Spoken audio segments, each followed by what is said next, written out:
오늘 행사 진행 순서 안내하겠습니다. 10시부터 오늘 기자회견의 개최 배경과 취지와 관련하여 사회적 참사 특별조사위원회 문호승 위원장께서 모두 발언하시겠습니다. 다음으로 구체적인 조사 현황과 내용과 관련하여 박병호 세월호 참사 진상규명국장께서 발표하시겠습니다. 발표가 모두 끝난 후에 일괄적으로 질의응답 진행할 수 있도록 하겠습니다. 그러면 먼저 문호승 위원장께서 배경과 취지에 대해서 설명하시겠습니다. 문호승 위원장을 앞으로 모시겠습니다. 안녕하십니까. 사회적 참사 특별위 위원장입니다. 우리 모두에게 커다란 아픔을 준 4월이 다시 찾아왔습니다. 사회적 참사로 희생되신 모든 분들을 다시 한번 아프게 기억합니다. 사회적 참사는 오늘을 숨쉬는 우리들의 안전 문제이고 내일을 꿈꾸는 아이들의 생명 문제이기 때문입니다. 세월호 참사가 일어난 지 7년이 되었고 그동안 세월호 특조위, 선조위에 이어 저희 사참위가 진실 규명을 시작한 지는 2년 반이 지났습니다. 지금까지 세월호 참사의 진상 규명을 둘러싸고 때로는 애정어린, 때로는 불만 섞인 질문과 질책이 제기되어 왔습니다. 지금까지 한 게 뭐 있나, 밝혀진 게 아무것도 없어 답답하다, 지금은 뭐 하고 있나, 앞으로 남은 기간 동안 어디까지 밝힐 수 있나와 같은 질문들입니다.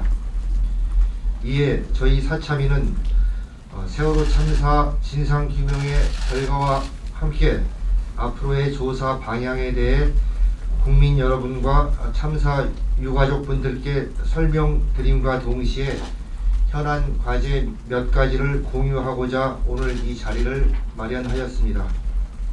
하지만 오늘 발표만으로 모든 궁금증을 한 번에 해소시켜 드리기는 어려울 것입니다. 앞으로 남은 1년 반 동안 세월호 참사라는 커다란 사건 속에서 사참위가 어떤 진실을 발견했고 우리 사회는 어떤 교훈을 얻어야 하는지에 대해 계속 논의하는 자리를 마련하도록 하겠습니다. 지금 사참위는 매우 어려운 상황에 처해 있습니다. 작년 12월 법 개정에 따라 활동 기간은 연장되었으나 가습기 살균제 참사에 대한 조사와 관련하여 환경부의 반대로 시행령이 아직도 개정되지 못하고 있습니다. 그 결과 세월호 참사 진상규명 활동을 위한 조직 개편과 조사관 채용도 이루어지지 못하고 있는 실정입니다. 시행령에 대한 사참위의 안을 수용할 것을 환경부에 다시 한번 촉구합니다. 사참위가 만들어진 것은 궁극적으로 양 참사가 발생되었던 원인을 밝힘으로써 안전한 사회를 만들기 위한 것입니다. 하지만 진상규명을 통한 사회 변화는 사참위의 노력만으로는 달성할 수 없습니다. 환경부를 비롯한 해수부, 해경, 국회 등 각 국가기관들도 이에 동참해 주시기를 간곡히 당부드립니다. 감사합니다. 다음으로 박병호 진상규명국장께서 조사 현황과 조사 내용에 대해서 발표하시겠습니다. 진행 편의상 발표 도중에 질의는 받지 않고 한꺼번에 질의응답하도록 하겠습니다.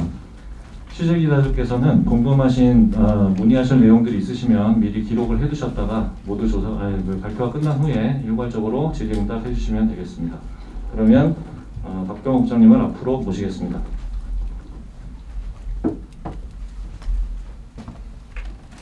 네, 안녕하십니까. 박병호입니다.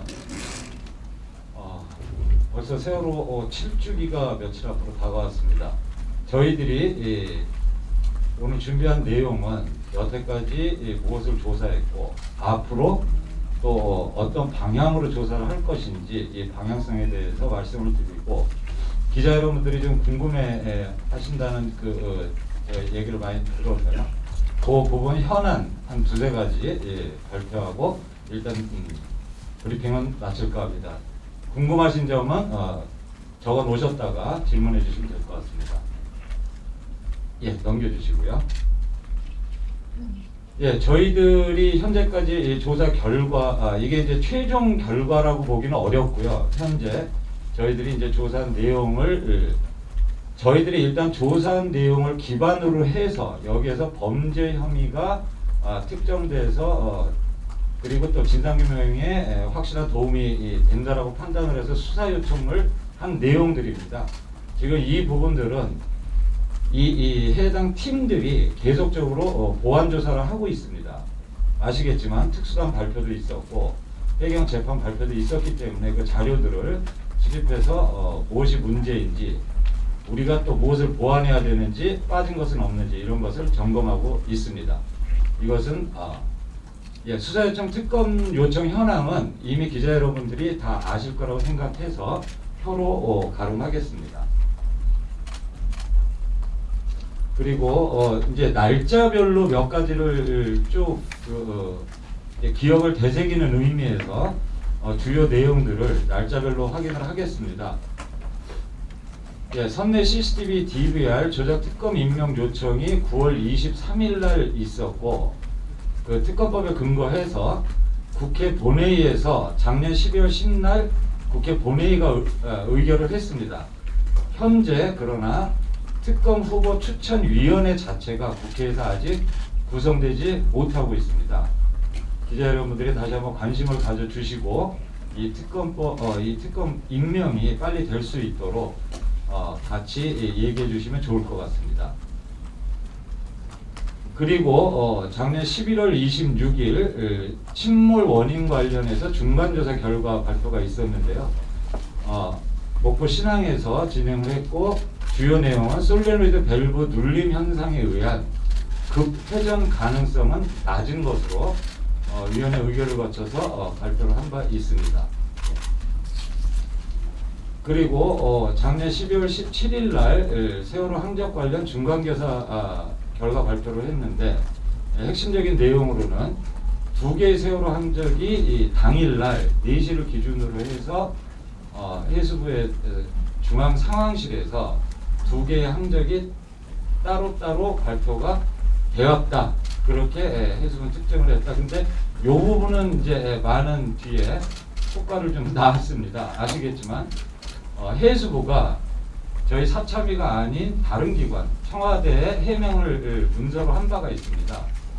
그래서 결론적으로는 사참위가 착각을 해서 다른 배의 항적을 둘라이스 항적을 띄워놓은 것 뿐인데, 사참위가 좀 부실해서 이렇게 했다, 이런 취지로 해명 문서를 전달한 바가 있습니다. 그래서 저희들이 관련해서 다시 조사를 진행을 했고, 그리고 거기에 대해서 오늘은 이 부분이 매우 엄중한 사안이어서 저희들이 그렇지 않았다는 부분을 영상으로 증거를 좀 기자 여러분들께 보여드릴까 합니다. 예. 그리고 세월호 특수단 그 기소 여부 여러 가지 정리해서 한번 발표가 있었죠.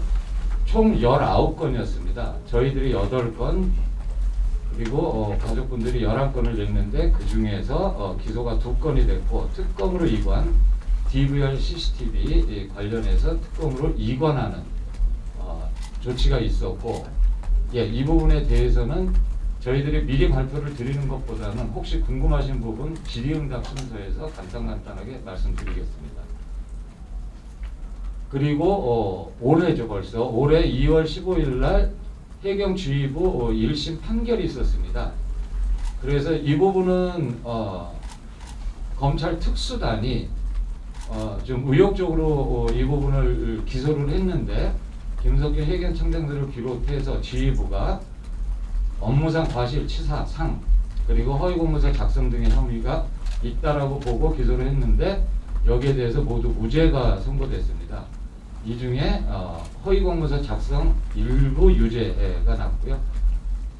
그런데 이제 저희들 입장에서 판결문을 꼼꼼히 살펴보고 데이터들을 봤을 때 기초 사실관계에 좀 문제가 있다, 이런 의견을 가지고 있습니다. 여기에 대해서도 질의응답 순서에서 밝혀드리겠습니다. 예, 그러면 올해 저희들이 지금 내년 6월까지 조사를 마치고 9월까지 이 보고서 작성하는 것으로 지금 법안이 개정이 돼 있는데요. 올해까지의 사참의 조사 방향에 대해서 말씀드리겠습니다. 크게 4가지 이 범주입니다. 참사 당일 구조 상황을 밝히는 조사. 사실 초동 조치만 잘 이루어졌으면 이런 참사가 일어날 수가 없는 것인데 도대체 그날 무슨 일이 있었는지 어떤 상황들이 발생했는지를 저희들은 매우 자세히 들여다보고 있습니다. 자, 출동 시 선내 상황을 파악하지 않고 선원만을 우선 구조한 이유는 무엇인가? 선내 진입도 하지 않고 퇴선 명령도 내리지 않은 이유는 무엇인가? 그리고 당일 포함해서 2, 3일간 참사 초기 정부의 구조군화 실태는 어땠는가? 이 부분을 계속 보고 있습니다. 그리고 선체 침몰 원인을 밝히는 조사에서는 세월호가 급회전 급횡경사된 이유가 무엇인가? 그렇게 급하게 기울어지고 급하게 돌아간 그 이유를 지금 추적을 하고 있습니다. 그리고 세월호의 급침수 원인은 무엇인가? 이 부분을 따로 뗀 이유는 다 아시겠지만은 세월호가 그렇게까지 빨리 가라앉을 줄 아무도 상상을 못했다는 게 선원들과 해경 구조대 비롯해서 모든 전문가들의 의견이었습니다. 그 정도의 배가, 그 정도 크기의 배가 그렇게 빨리 침수될 줄을 몰랐다. 단지 알려진 것으로는 수밀문이 다 열려 있었고 그리고 어디에선가 특정할 수는 없지만 물이 수밀문이 많이 열려 있는 곳으로 들어와서 그렇게 빨리 침몰될 수밖에 없었다라고 대강 알려져 있으나 이것만 가지고는 설명이 부족하다고 판단을 합니다. 그래서 침몰 그렇게 빨리 가라앉은 이유를 밝히고자 조사를 하고 있습니다. 그리고 참사 이후 정부 대응 적정성을 밝히는 조사에서 참사 당일 그리고 그 이후 청와대는 무엇을 했나? 컨트롤 타워가 아니라고 아무리 변명을 했으나 컨트롤 타워인 것은 법적으로도 확인이 되고 있어서 그날 그 이후 청와대는 무엇을 했는지 그리고 참사 관련 기타 정부 부처들의 대응은 어떠했는지 이 부분을 보고 있습니다. 그리고 정보기관 개입 및 증거 조작을 밝히는 조사, 정보기관이 참사에 개입되었는가, 왜 피해자 가족과 국민을 사찰했는가, 주요 증거자료 조작이 있었다면 그 이유는 무엇인가. 여기서 가정문으로 써서 주요 증거자료 조작이 있었다 면으로 했는데 저희들은 이미 DBR 그리고 지금 항적 관련해서도 매우 많은 문제점이 있다는 것을 확인하고 조사 중에 있습니다. 그리고 다른 증거들도 매우 심도 있게 보고 있습니다. 중요한 건 있었다면 그 이유가 무엇인가 여기까지 저희들이 밝혀보고자 합니다. 예, 그 4가지 범주에 맞춰서 저희들이 직권조사 과제를 약간 명칭을 수정해 가면서 지금 14개의 직권조사 과제를 설정해서 조사를 하고 있습니다. 예, 이것은 표로 해도 될 것 같습니다. 자, 그러면 사회적 참사법 개정이 작년 12월 9일 날 이루어졌습니다. 그래서 그럼 저희들이 이제 어떻게 직제를 개편할까 고민을 하고 당시 소위원장님하고 우리 이 성원들 모두 의논을 한 결과 조사 기획과 당연히 조사 기획과 행정을 맡아야 될 거고요. 조사 일과를 주로 선체 쪽으로 좀 정리를 했고요. 그 다음에 조사 이과가 해경, 구조군한 적정성, 그 다음에 증거자료 은폐 조작 이쪽으로 조사 이과를 했고 조사 3과를 신설을 합니다.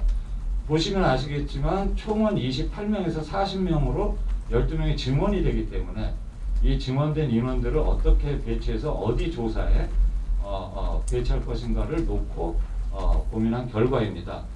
그래서 조사 3과가 신설돼서 정부 대응 적정성 파트를 주로 맡게 됩니다. 근데 아직은 예정이라고 쓸 수밖에 없습니다. 시행령이 통과가 돼야지만 이것이 실현이 될 것 같습니다. 예.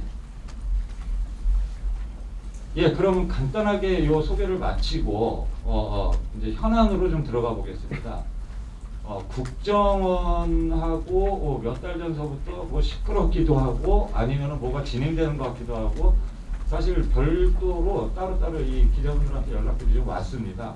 어떻게 진행이 되고 있냐? 예, 특별하게 지금 현재 뭐 쟁점이 생겨 있는 건 아니고요. 입수 자료 현황서부터 한번 살펴보겠습니다.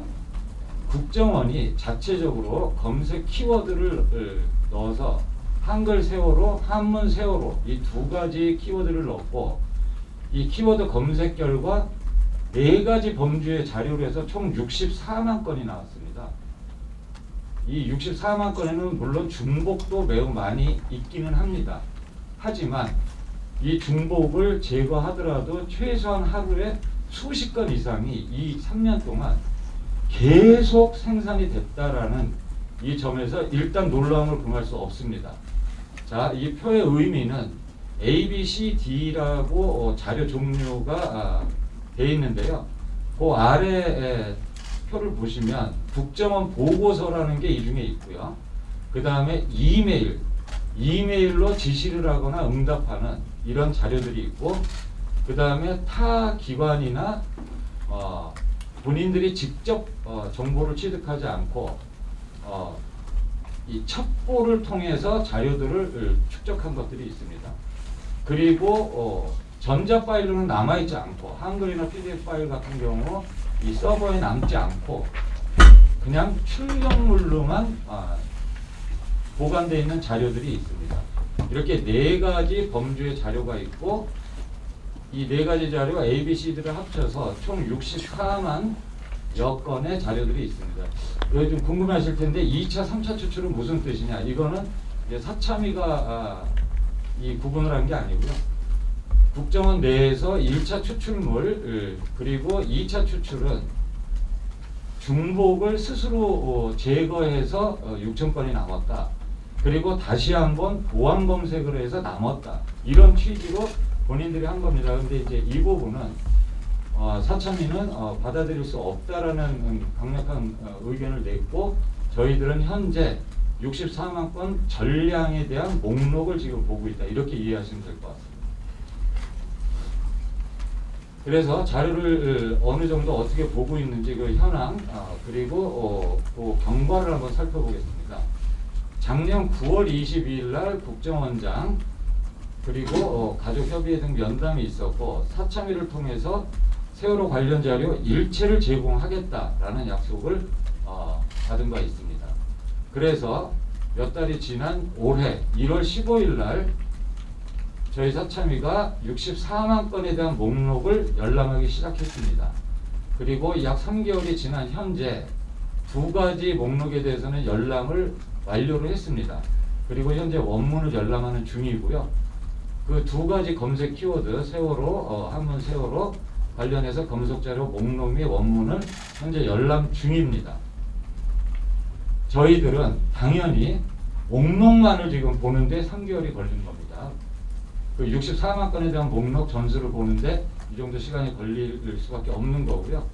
그리고 결국 핵심은 그 목록에 대해서 목록을 저희들이 일일이 다 손으로 다 수기를 합니다. 타이핑을 하고 수기를 하고 국정에서 제공하는 딱 그 노트북에서만 이루어질 수 있는 상황이고요. 그리고 그 원문에 대해서 그 목록 원문에 대해서 저희들은 당연히 그것에 대해서 요청을 하고 있고 그 부분이 지금 현재 협의 중이다. 이렇게 이해하시면 될 것 같습니다. 예, 넘어가 주시고요. 그 다음에 이제 항적 관련 조사인데 항적 조사의 목적을 다시 한번 좀 말씀을 드리고자 합니다. 이 사참위는 왜 항적 조사를 이 선조위 때 다 정리된 거 아니냐 이런 의견도 많습니다. 그러나 이것은 워낙 중요한 핵심 자료이기 때문에 살펴볼 수밖에 없다.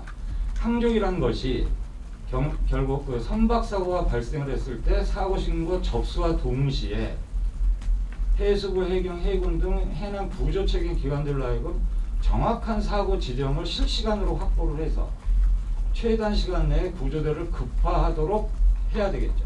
그래서 인명구조 효율성을 극대화시킬 뿐 아니라 이후에는 해당 선박의 사고 원인 규명에 있어서 필수적인 핵심 증거 자료입니다. 그래서 국제 해사 기구인 IMO라든가 전 세계적으로 어떤 선박의 사고가 발생을 했다 그러면 제일 먼저 데이터를 끄집어내서 보는 것이 AIS 자료, 항적 자료입니다.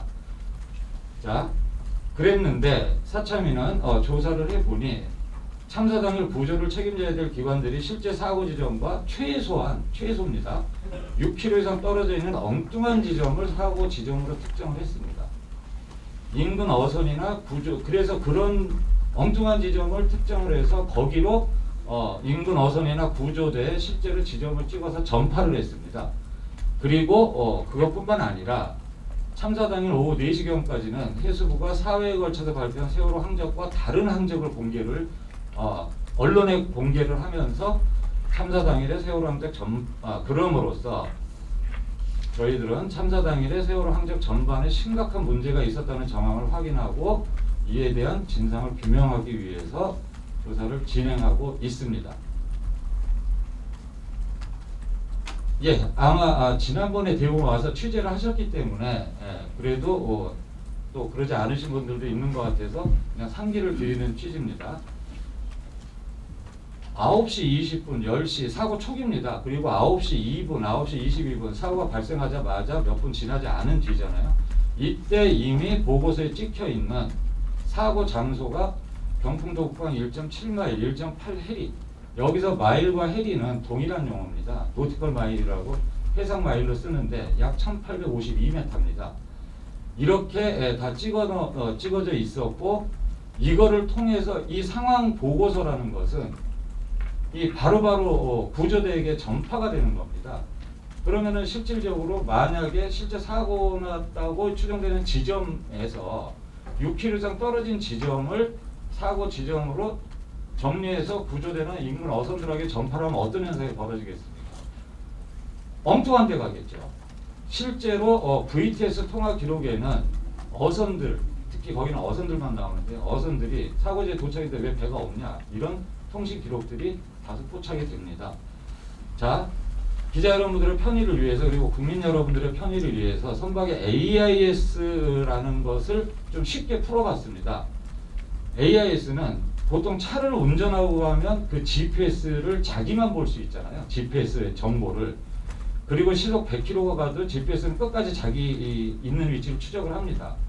그런데 AIS에도 당연히 GPS는 내장되어 있고요. 이 GPS를 차량은 자기만 보지만 AIS 정보는 다른 옆차도 내 차의 정보를 볼 수 있고 중앙에서 관제 시스템에서 내 차의 GPS 시스템을 계속 보고 있다고 이해를 하시면 됩니다. 자, 그랬는데 선박이 사고가 났는데 사고 지점이 선박의 GPS의 정보를 벗어난다는 건 기술적으로, 상식적으로 도저히 납득할 수 없는 거죠. 그랬는데 세월호가 분명히 사고 났다고 판단되는 지점은 구역은 경풍도 동쪽에 1마일 내지 1.5마일 정도 부근에서 배가 사고가 났고 세월호 AIS GPS 정보는 계속 켜져 있었습니다. 켜져 있는 것으로 현재 돼 있습니다. 그랬는데 어떻게 돼서 사고가 났다라고 사고 접수를 하면 바로 AIS를 보면은 그 지점이 나오는데 6km나 떨어진 훨씬 북방에 있는 그 지점을 찍을 수 있었는지에 대한 해명도 전혀 안 돼 있는 상황입니다. 그래서 해수와 해경이 사고 신고를 접수한 뒤 사고 지점으로부터 지정한 장소와 실제 사고 지점은 최소 6km가 넘게 차이가 난다. 이 부분을 지적을 했습니다. 예, 그리고 항적 저장 제어는 없었다. 저희들은 해수부는 항적 저장이 6시간 동안 저장이 안 돼 있었다, 못 됐다, 지연됐다 이렇게 표현을 하는데 저희들 조사 결과로는 그런 상황은 없었다라고 저희들은 특정하고 여기에 대한 해수부 해명은 전혀 이루어지지 않았습니다. 예, 넘겨주시죠 이거. 그래서 결국 이제 세 번째가 가장 핵심인데 참사 당일 2개의 다른 세월호 항적이 표출됐다. 저희들이 이 작년 말에 발표했던 내용은 자 빨간색으로 된 4시 이전의 항적을 저희들은 영차 항적이라고 규정을 합니다. 왜 영차 항적이냐면 해수부가 4시간, 6시간 동안 비어있는 항적을 빨리 VTS에서 그 시간에 이제 다 취합을 해가지고 이 발표한 자료를 1차 항적이라고 합니다. 그리고 또 뭐 시간이 빠져서 그거를 또 보완한 게 2차, 3차, 4차이기 때문에 그러나 어쨌든 저희들 조사에 의하면 해수부가 저 빨간색으로 가 있는 저 항적을 영차 항적, 저것을 세월호 항적이라고 했기 때문에 저희들 입장에서는 영차 항적이라고 명명을 한 것입니다. 4시 이전에 영차 항적이고 4시 이후에 항적, 그러니까 해수부가 최종 발표한 내용대로 한 항적입니다. 그 여기에서 그 6km가 떨어졌다는 뜻이 어디냐면 대략 이 구역에서 배가 문제가 된 거잖아요. 이 구역에서 문제가 됐는데 사고 지역 1.7마일, 1.8마일로 규정된 데는 이 정도 됩니다. 그래서 여기와 여기의 거리가 최소한 6km 이상 떨어졌다. 이렇게 이해를 하시면 됩니다. 예. 그럼 이제 해수부의 해명에 대해서 다시 한번 확인을 해보겠습니다. 이것은 2014년 6월 23일 날 이 해수부 아마 홈페이지인 것 같은데요. 대한민국 정책 브리핑이라는 거기에 해명을 해놓은 겁니다. 세월호 포함 선박 실시간 항적 정상 표출됐다. 저 뜻이 뭐냐면 항적이 저장되지는 않았으나 저장은 돼 있지 않았으나 실시간으로 항적을 표출하는 데는 이상이 없었다. 이런 취지입니다. 자, 배에서 GPS 정보를 비롯한 모든 선박의 모든 정보를 AIS라는 기기를 통해서 튕겨내거든요. 그러면 그 튕겨낸 것이 해수부 관할이 아니고 정보 통합 전산센터라는 대전에 있는 거기 서버로도 저장이 되지만 실시간으로 그 항적을 볼 수 있게끔 화면에서 튕겨지는 것은 맞습니다. 표출이 되는 거죠. 대신 서버에 저장이 되질 않으면은 항적이라는 내용을 불러올 수가 없어요. 이 궤적을 불러올 수 없는 거죠. 왜냐하면 저장된 데이터가 없기 때문에 실시간으로는 튕겨질 수 있으나 이전 시간에 있는 것을 바로 뽑아낼 수가 없는 이런 상황입니다. 그 부분에 대해서 본인들은 저장이 지연됐고 저장이 안 돼 있었기 때문에 세월호 항적 자체를 궤적을 불러올 수는 없었으나 실시간으로 표출되는 이상이 없었기 때문에 아래 빨간색 박스를 보시면 따라서 사고 당시 관제 및 수색 구조를 위한 실시간 선박 위치 정보 제공에는 차질이 없었다고 덧붙인 겁니다. 이 얘기는 뭐냐면 참사 발생 직후에 수색 구조를 위한 세월호 사고 지점의 실시간 위치 정보가 6km 이상 차이가 난 부분에 대해서 설명이 전혀 되질 않습니다. 실시간으로 구조하는데 그 지점을 제대로 찍었다면 당연히 병풍도 우측 쪽으로 배들을 보냈어요. 구조대를. 근데 아까 상황 보고서의 대부분의 해경과 해수부의 대부분의 문서는 북쪽 1.6마일, 1.7마일, 1.8해리 한참 위쪽으로 올라가 있는 지점을 찍었다는 겁니다.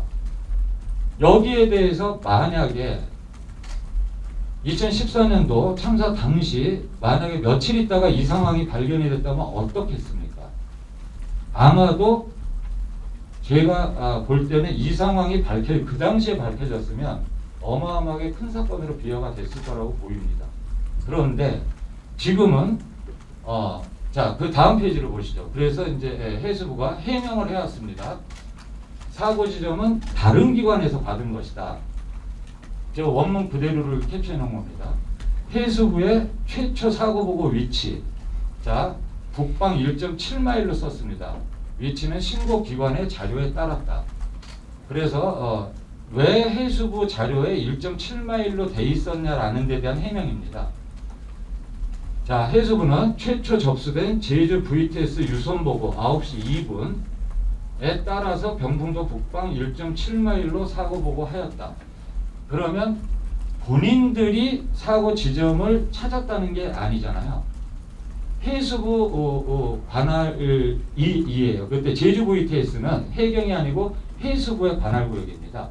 그래서 제주 VTS에서 사고 지점을 전해 듣고 그 지점을 그대로 얘기를 했을 뿐이다. 보고서에 담았을 뿐이다라고 얘기한 겁니다. 그랬는데 저희들 조사에 의하면 사고 지점 관련 해수부 해명은 기본적인 사실관계에 부합하지 않습니다. 이유는 제주 VTS는 단 한 번도 제주도 병풍도 북방 1.7마일로 제주 VTS는 보고한 적이 없습니다. 유일하게 진도 VTS와 목포 해경 그리고 해수부 전체는 북방 1.7마일로 사고 지점을 찍었는데 유일하게 제주 VTS는 다른 지점을 찍었습니다. 그래서 이건 기본적인 사실관계에 맞지 않고요. 그리고 해수부 내부 문건에 의하면 본인들이 이 신고를 받고 5분에서 10분간 직접 사고 지점을 찾았다라는 문서도 있습니다. 그리고 이건 기본적으로 상식적으로도 말이 안 되지 않습니까? 기관에서 그 대형 여객선이 사고가 났다는데 그 사고 지점을 찾는데 이 제주도에서 받은 데이터를 가지고 할 수는 없죠. 본인들이 상황실에서 찾은 것은 확실히 보입니다. 예. 그 다음에 아까 말씀드렸던 6시간 동안 함정의 저장이 지연되었다. 그래서 03시 30분부터 9시 반 사이에 세월호 항적을 조회할 수 없었다. 왜? 저장이 되지 않았기 때문에. 그리고 이유는 항적 저장 DB에는 AIS 항적 저장 프로그램의 오류로 위 시각대 모든 선박 항적들을 일부만 저장이 되어 있었다.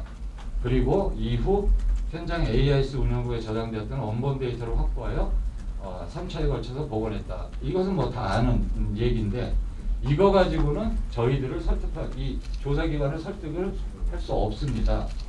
왜냐하면 참사 당일 해수부 상황실장과 다수의 상황실 요원 및 항적관리 용역회사 직원들은 앞에 저희들 이 설명 자료에도 나와 있듯이 전혀 당일날 항적 저장 지연된 데 없었다고 매우 명쾌하게 저희들에게 답변을 한 바가 있고, 그리고 당시 근무했던 통합전산센터 관계자 역시 사참에 동일한 취지의 진술을 하고 있습니다.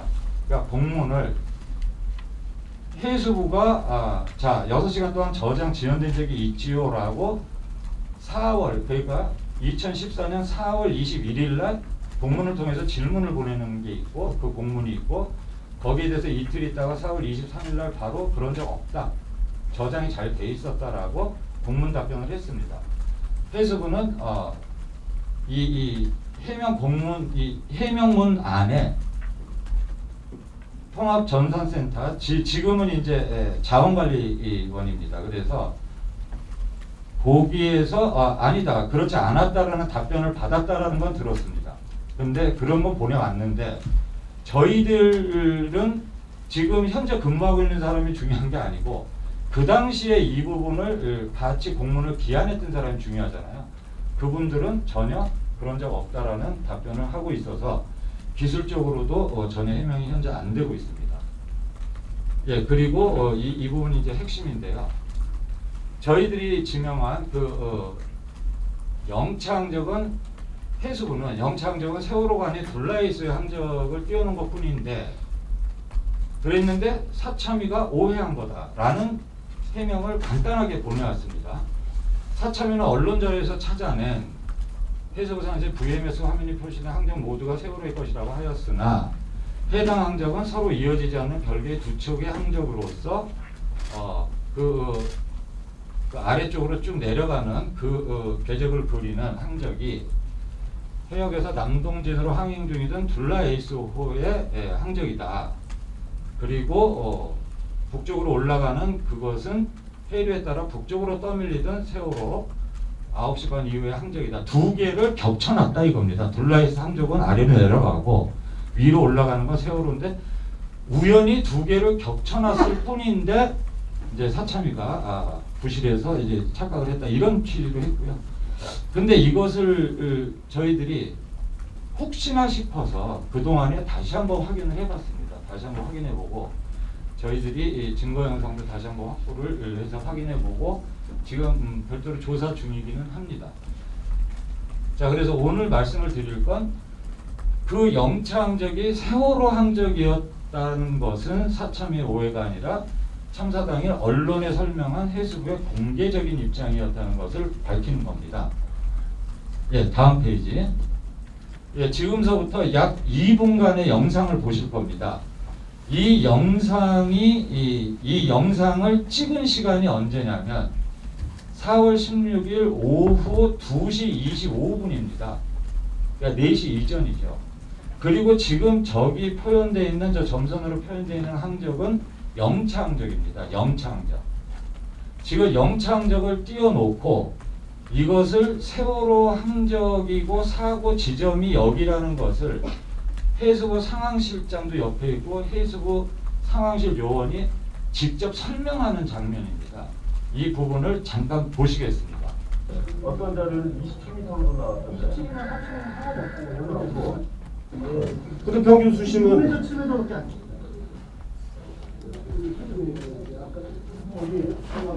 네, 스톱. 지금 기자가 어디예요? 사고 지역이에요. 질문을 하니까 상황실 직원이 손가락으로 저 빨간색 지점을 가르치면서 여기다라고 지금 지적을 합니다. 예.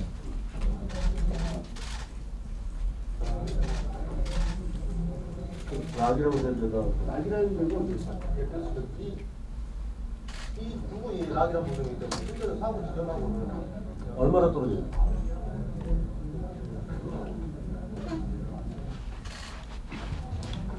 그게 뭐네?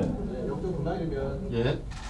여기서 보시면 지금 기자들이 궁금해하는 거는 뭐냐면 혹시 세월호가 암초에 부딪힌 것 아니냐라는 의혹이 그때 계속 제기가 됐었기 때문에 이 락에 대해서 굉장히 설명을 듣고 싶은 겁니다. 세월호 항적이 있고 여기가 사고 지점이니 저 락이라고 지금 표현되어 있는 저 락은 무슨 뜻이냐? 저게 바위가 돌출되어 있는 거냐? 그럼 저기를 지나왔다는 거냐? 이 부분을 지금 설명을 요청해서 설명을 듣고 있는 겁니다.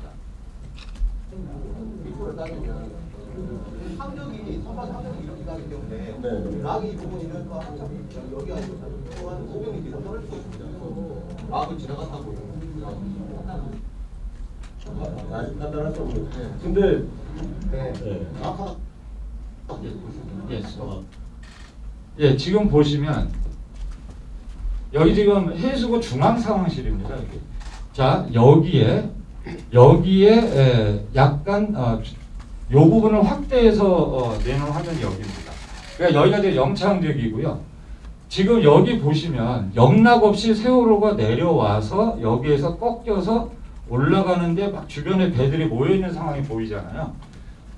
누가 봐도 세월호라고 보일 수밖에 없는 조건이긴 합니다.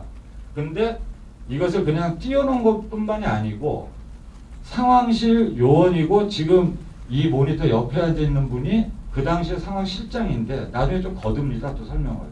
그래서 이 부분에 대해서 정확한 해명을 해줬으면 좋았을 텐데 지금 이런 부분에 대해서는 전혀 지금 해명이 안 돼 있기 때문에 예, 조금 더 보시죠. 다시 한 번만 좀 얘기해 주실래요? 이게 어느 정도 떨어진 위치였고 사고 지점하고 이 락이 현재도 예. 지금 저희들이 4시 25분이라고 상해 설정한 락이네. 건 네네. 저 뒤쪽에 있는 이 시계가 정확하게 시간을 알려주고 있습니다. 그래서 4시 25분이라고 특정하게 됐다는 점 확인드립니다. 현재 해도상의 락바 부분은 보시다시피 0.9마일입니다. 0.9마일은 미터로 환산해 보면 1,600m 정도. 네. 그리고 이게 선박이 항적도인데 락바 선박 항적 거리가 약 0.63m나 500m 정도 차이가 납니다. 여기 있는 이런 표시들은 저 직이 그렇잖아요. 예, 지금 설명하는 분이 해수부 당시 상황실장입니다. 저희들에게 진술도 다 끝낸 분입니다. 전혀 본인들은 아직도 세월호라고 생각을 하고 있습니다. 있고 모래도 있고 모래는 샌드고 다 있는 알도 있고 그런 저질이 그렇다는 거지. 그 입담하는 동편에 아무것도 있다는 거야. 그러니까 이 해로는 정한 거죠 이제. 예. 전자에도 뭐 일반 그 WS84 차트를 기반으로 만든 걸 모니터상 표시한 전자해도라고. 최소한 한 20m 이상은 배가 그 바위나 돌하고 떨어져 있었다고 보면 되는 거예요. 그러니까 아직 이제 성원이는 알 수는 없네요. 충돌이라고만 하기도 뭐하고 아니라고 하기도 뭐하고. 알겠습니다. 조사를 합니다. 그래서 의사같이 뭐 지질 조사를 해서 그걸 다 저질이 여기 평균 수심을 좀 알 수는 없나요? 평균이 아니라 뭐 하여튼 수심을 좀 이렇게 좀 몇 미리 좀 함대해 갖고. 동호야, 거기까지는 여기서 여기가 이제 마지막 장면인데요. 아까 말씀드렸지만 여기에 그 영차 항적의 사고 지점이라고 여기를 이제 세월호 사고 지점이라고 표시를 했잖아요. 이 지점도 누군가는 상황실에서 집어넣어야지 생기는 빨간 점입니다. 이 빨간 X표 좌표인데요. 그럼 누군가는 여기에다가 이것을 넣어놓은 거죠. 그리고 여기에 세월호 여객선 세월호라고 표시까지 돼 있는 상황입니다. 자, 그리고 이 부근과 실제 병풍도 동쪽 1마일, 1.5마일까지 거리가 6km, 최소한 7km 정도가 됩니다. 그래서 병풍도 북방 1.6마일, 7마일이라는 말이 왜 나왔냐에 대해서 물론 조사가 마무리된 건 아닙니다. 현재 조사 중이기도 한데 이 부분에 대해서 이거는 단순한 좀 문제를 넘어섰다, 이미 궤도를 넘어섰다라고 저희들은 좀 판단하고 있는 겁니다. 예. 그리고 지금 이 영상은 저희들 그 웹파드에 별도로 올려놨습니다. 그러니까 혹시 다시 한번 확인해 보실 수 보시고 싶으신 분들은 보시면 됩니다. 예. 예, 그래서 저희들이 작년 12월 달에 발표했던 해수부 해명에 대해서 이제 해수가 해명을 했는데 거기에 대해서 문제점을 다시 한번 간추려 봤습니다. 사고 지점은 다른 기관, 제주 VTS에서 받은 것이라고 해명을 했는데 아까도 말씀드렸지만 제주 VTS는 단 한 번도 병풍도 북방 1.7마일을 지목하지 않았습니다. 그리고 제주도는 오히려 병풍도 동쪽을 지목했습니다. 그래서 실제 사고 지점과 6km 이상 떨어진 곳에다가 사고 지점으로 특정한 데 대해서 해명이 필요하다, 이런 취지고요. 그 다음에 6시간 동안 항적 저장이 지연된 것이다. 이것도 받아들이기 어렵습니다, 현재로서는. 그리고 제일 중요한 영차 항적은 다른 배의 항적이 표출된 것이라고 해명을 했는데 영차 항적이 세월호 항적이었다는 주장은 참사 당일 오후 4시 이전까지 해수부의 공개적인 입장이었습니다. 설마 해수부 상황실장이나 상황실 직원이 그것이 세월호 항적이 아닌 것을 알고 있으면서도 기자가 카메라를 대고 있는데 혹시라도 그것을 허위로 이렇게 얘기를 할 수 있을까요? 그래서 저희들은 지금 이 부분에 대해서 이분들은 다 지금 해수부를 떠나 있습니다. 저희들 조사를 다 받았는데요. 지금 당시 상황실 직원들은 대부분 다 상황실장님도 그렇고 이 상황실 요원도 그렇고 전부 지금 해수부를 떠나 있는 입장인데 해수부가 지금 그분들의 뭐 설명이나 제대로 들었는지는 모르겠고 일단은 이 부분은 지금 한두 가지가 아니어서 대단히 좀 우려스럽다 이렇게 보고 있는데요. 일단 세월호 영차 항적이 세월호 항적이었다는 주장은 참사 당일 오후 4시 이전까지 해수부의 공개적인 입장이었고 또 이를 뒷받침할 다른 증거들도 지금 다소 확보되어 있습니다. 그래서 사참위는 참사의 주무부처 아닙니까? 특히 해수부는 참사의 주무부처인 해수부가 사실과 다른 해명을 한 상황을 매우 엄중한 사안으로 판단을 할 수밖에 없습니다. 그래서 정밀 조사를 진행 중인데 저희들이 다시 한번 어차피 한번 해명을 했으니 오늘 기자회견 내용을 가지고 다시 한번 적극적으로 해명을 한다면 저희들은 그 해명을 검토할 용의가 있습니다. 지금 시간이 없고 이 부분에 대해서 기술적으로 그리고 상식적으로 납득할 수 있는 이런 부분에 대한 해명이 있다면 받겠습니다. 만약에 해명을 하지 않는다면 어차피 계속 조사를 할 거기 때문에 별 상관은 없으나, 그리고 이번에는 청와대나 다른 기관에 해명하지 말고 사참에 직접 해명할 것을 다시 한번 요청하는 바입니다. 예, 그리고 이제 마지막입니다. 이제 하나가 더 있는데, 지금 이 항적은 두 가지 파트입니다. 지금 궤적 자체에 대한 문제를 지금 이거는 있을 수 없다라는 사참위의 특정 상황 때문에 지금 조사를 하고 있는데, 사실 이전까지 문제가 됐던 거는 AIS 데이터 내부의 정합성 문제를 가지고 많이 논란이 있었습니다. 이것이 정합성에 맞다 안 맞다, 그래서 선조위는 어떻게 했고, 이 부분들이 지금 몇 년 동안 계속 되고 있는데, 이 부분에 논란이 좀 종지부를 찍어야 될 것 같습니다. 그래서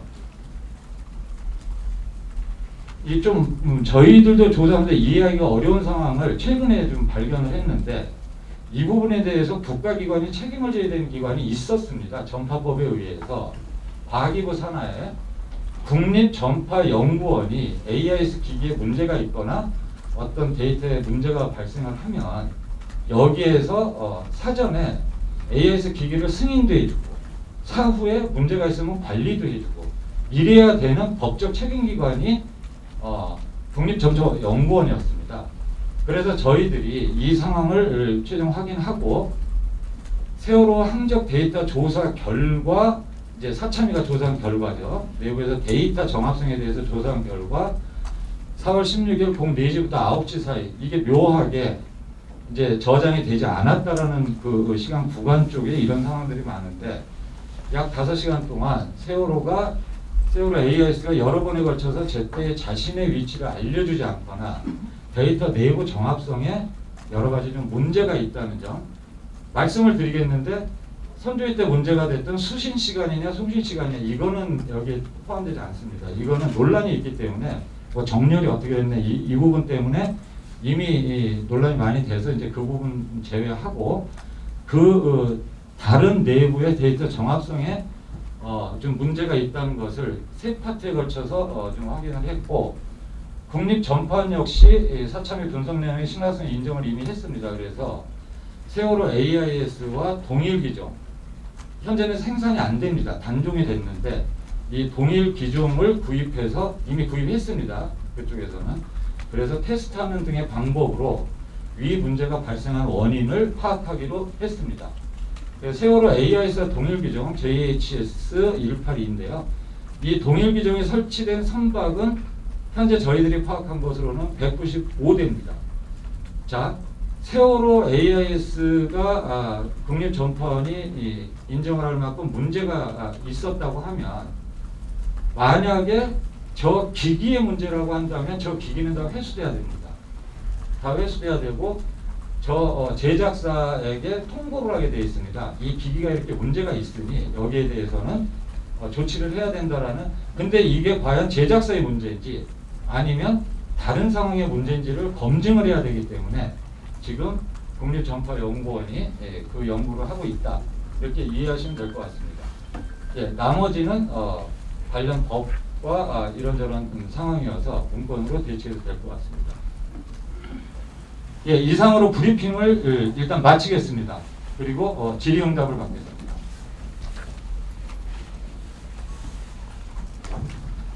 다시 한번 제 말씀을 제 말씀이 불편하셨다면 제가 사과드리겠는데, 굳이 이런 자리에서 그 얘기를 하는 이유가 뭔데? 이해해 주십시오. 어? 저는 기자고 그러니까 기자는 알겠는데 궁금한거나 그건 따로 물어볼 수 있잖아. 아니 기자간담회는 열린 데서 물어봐야죠. 왜 따로 물어보고? 아 피해자 가족 앞에서 그걸 그렇게 물어보고 싶은 이유가 뭔데? 예, 오늘 지금 이 쟁점이 흐려져서는 안 되고요. 그렇게 러프하게 말하자면 그렇게 찍을 수도 있겠죠. 근데 중요한 것은 국가 기관방 시스템의 작동이 안 된 게 아니라 됐다는 것이고, 아까도 말씀을 드렸지만 러프하게 1.6마일, 1.7마일만 다 있는 게 아니고 실질적으로 좌표를 찍은 것들을 저희들이 확보하고 있기 때문에 하는 얘기입니다. 그 있을 수 없잖아요. 그 여객선에 사고가 났는데 그것을 갖다가 대충 이렇게 위로 올라가는 것을 미리 해가지고 뭐 대충 이렇게 해놓을 수가 없는 거죠. 보고서는 그렇게 쓸 수 있는데 내부에서는 좌표를 찍어서 다 보낸 그 저희들이 증거를 갖고 있기 때문에 드리는 말씀입니다. 4.16 가족협의회 진상규명 부서장 동사부님 모시겠습니다. 네, 죄송합니다. 세자로서 좀 억울한 부분이 있습니다. 정부가 그런 시스템으로 운영한다 그러면은 우리나라 삼면이 바다입니다. 어느 누구도 구조할 수 없는 상황이 되는 거죠. 그래서 그 부분이 화가 났던 거고, 사회적 참사 특별조사위에서 발표한 거 잘 봤습니다. 항적, 페이스북 해명, 참 들으면서 어이가 없다는 게 참 느껴집니다. 서참위가 조사 발표를 했는데 청와대로 해명 자료를 보냈다? 아니 청와대하고 서참위하고 무슨 연관이 있죠? 조사는 서참위에서 했는데 해명 자료는 청와대로 보내서 무슨 소리를 했는지는 모르겠습니다. 조사한 부서에 조사한 과에 보고하는 게 맞습니다. 나 해수부는 정작 청와대에 보고했습니다. 이런 부분은 해수부가 뭔가 숨기고 있지 않고서는 하지 않는 행동입니다. 청와대 가서 분명히 아쉬운 소리 했을 겁니다. 서참위가 거짓말로 보도했다. 직접 와서 해명하면 될 거 가지고. 또한 여러 기자님도 아실 겁니다. 해경 엊그저께 저희 사고역 탐사 가는 거에 있어 삼총 구함 됐습니다. 이 정부 똑같습니다. 4월 16일 날 세월호 안에서 있던 아이들한테 기다리라 했습니다. 문재인 정부 4년 동안 저희들한테 기다리라 했습니다.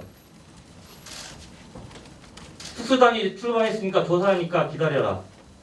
서참위가 조사하고 있으니까 기다려라. 기다린 답이 지금 이겁니다.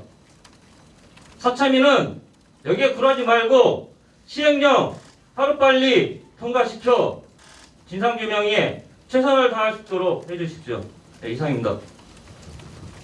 투쟁하다 투쟁! 신세용 8,000원!